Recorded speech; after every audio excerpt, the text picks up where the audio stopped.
Rappelez-vous que j'ai lu Jean 17, verset 3, le résumé de toutes choses. Il dit: Or, la vie éternelle, c'est qu'ils te connaissent, toi, le seul vrai Dieu, et celui que tu as envoyé, Jésus-Christ. Pour avoir la vie éternelle, il faut connaître qui est Jésus, qui est Dieu. Donc, on va s'attarder un peu sur Dieu. On va s'attarder un peu sur Dieu. Voilà. La Bible dit dans le livre de Jean 4, verset 23 à 24, je vais lire la parole de Dieu.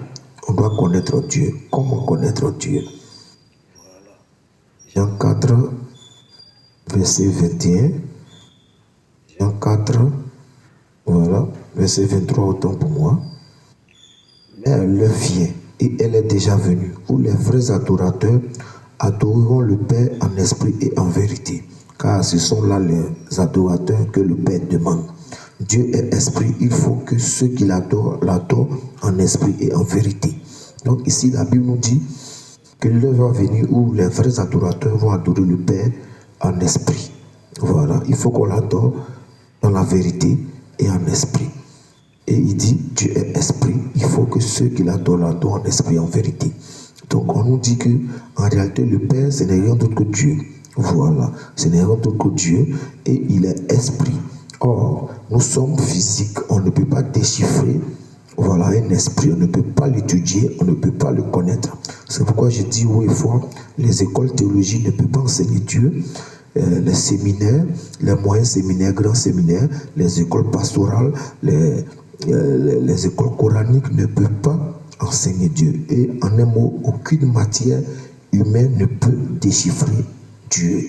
Voilà, Dieu est esprit. Tant que lui ne s'est pas révélé à toi, tu ne peux pas le connaître. C'est pourquoi on va lire un passage qui est important. On va lire un passage qui est important. Voilà. On va lire un passage qui est important dans le livre de Deutéronome. On va aller dans l'Ancienne Alliance. Voilà. Deutéronome 6, verset 4. Et la Bible va dire quoi ici? C'est très important. C'est l'Éternel qui parle. Il dit: tu aimeras l'Éternel ton Dieu de tout ton cœur, de toute ton âme. Non, le verset 6. Deutéronome 6, le verset 4. Voilà. Écoute Israël, autant pour moi. Écoute Israël. L'Éternel, notre Dieu, est le seul éternel. Donc Dieu qui est le Père, c'est lui qui est l'Éternel. Voilà, donc en global, il est esprit. Voilà. Et au départ, la Bible dit qu'au commencement, Dieu créa les cieux et la terre. Donc c'est lui qui était au départ. Donc il était esprit. Et on continue. Voilà. On va lire le livre de Exode 6, verset 3. Voilà. Il dit: je suis apparu à Abraham, à Isaac et à Jacob comme le Dieu Tout-Puissant, mais je n'ai pas été connu d'eux sous mon nom éternel. Donc, le Père, l'Éternel Dieu, il dit: j'ai apparu à Abraham, à Isaac et Jacob comme le Dieu Tout-Puissant, mais je n'ai pas été connu de sous mon nom l'Éternel. Donc, ils ne savent pas que cet esprit qui s'est révélé à eux, il est éternel, c'est-à-dire il demeure éternellement. Voilà, ils n'ont pas su ça, mais ils avaient cette foi-là, qu'ils parlaient avec le véritable Dieu. Et on continue. Le livre de Exode 3. Parce qu'un jour, quand l'Éternel va vouloir délivrer son peuple de l'Égypte, il va envoyer un homme. Il va apparaître à un homme qu'on appelle Moïse.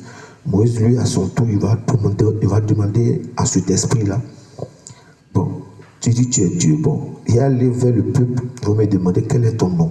Voilà. Parce que pour croire que quelqu'un t'a envoyé, il faut démontrer que la personne est réelle. Voilà. Qu'il existe, il a un nom. Et dans Exode 3, on va lire ce que Dieu a fait avec Moïse. Moïse Avant, on va prendre l'Exode 3, verset 13. Moïse dit à Dieu, j'irai donc vers les enfants d'Israël et je leur dirai, le Dieu de vos pères m'envoie vers vous. Mais s'il me demande quel est ton nom, que leur répondrai-je? Donc c'est normal qu'il pose la question parce que l'esprit là, il ne le connaît pas bien. Dieu dit à Moïse, je suis celui qui suis. Et il ajouta ainsi, c'est ainsi que tu répondras aux enfants d'Israël. Celui qui s'appelle je suis m'a envoyé vers vous. Donc Dieu lui dit qu'en un mot, je demeure, je suis celui qui demeure. Et au verset 15, Dieu dit à Moïse, tu parleras ainsi au peuple d'Israël, l'Éternel, le Dieu de vos pères, le Dieu d'Abraham, le Dieu d'Isaac et le Dieu de Jacob m'envoie vers vous. Voilà mon nom pour l'éternité. Voici mon nom de génération en génération. Et ce nom-là, c'est son véritable nom. Donc ici, il est en train de dire que je suis le Dieu d'Abraham, d'Isaac et de Jacob. C'est son nom d'éternité. C'est son nom pour l'éternité. Voilà son nom de génération en génération. Donc il dit qu'il demeure. En un mot, il dit, je suis la vie, la résurrection. Voilà, je suis l'Éternel, je n'ai point de fin. Je vis éternellement. C'est ce qu'il répondit, c'est son nom pour toujours, donc il est la vie. On va continuer. Et